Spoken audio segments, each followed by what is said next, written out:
President Trump is suggesting that the U.S. should not try to negotiate with North Korea. The president tweeted this morning, quote, "I told Rex Tillerson, our wonderful Secretary of State, that he is wasting his time trying to negotiate with Little Rocket Man.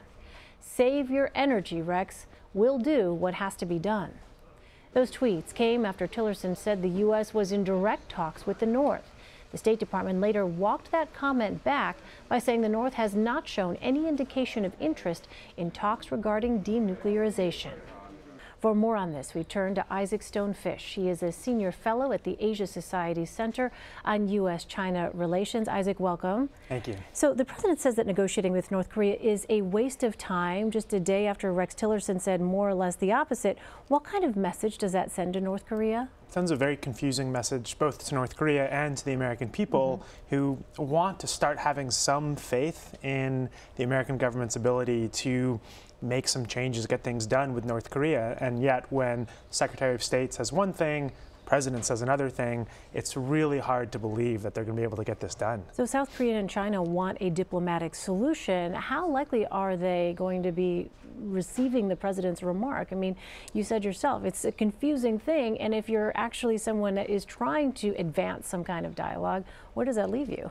I think the message that Tillerson is privately giving to Xi Jinping and the Chinese leadership is probably somewhat different from what he's saying publicly, and that's totally understandable. That's part of the way diplomacy works. But I think on the public side, Chinese and South Korean people and the leaders are probably just confused by this strategy. It's really hard to know with so many things in the Trump administration, this included, is this a calculated misinformation strategy or is this just incompetence? I mean, is there any strategic benefit, though, Isaac, to this kind of approach where you have good cop, bad cop? Seemingly, anyway. I think one could argue that there is a strategic benefit to doing this if this is very carefully planned and calculated. Otherwise, we sort of feel like a 1980s spy movie with sort of two blundering officials doing one thing, saying another, and you just really hope there's some thinking and strategy behind this. There could be, though, I guess is the point. I mean, we don't know, to be fair, what exactly is being said in the private communications, right, with North Korea. And I think that's an issue of how much trust and belief we have right now in our government's ability to negotiate with North Korea. If we give them the benefit of the doubt, then I think we can assume that there's a sophisticated messaging going on behind the scenes. And if we don't, then it kind of leaves us where we've been.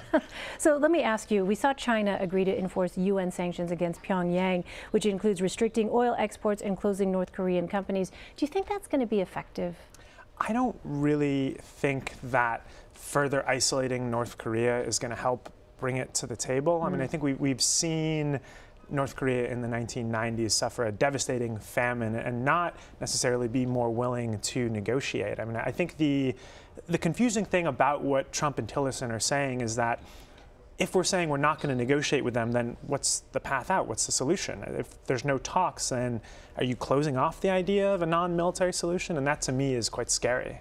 Well, the president is going to be traveling to South Korea and to China next month. Do you think that his rhetoric is going to change in the lead up to his actual visit there? I think it's certainly going to change, but is it going to change back to where we are now? I mean, we see so many ups and downs, highs and lows with his mood, with the way he acts. So I think the constant is that it doesn't change, as it does, that it does. It's so confusing. It's, I really don't know. All right.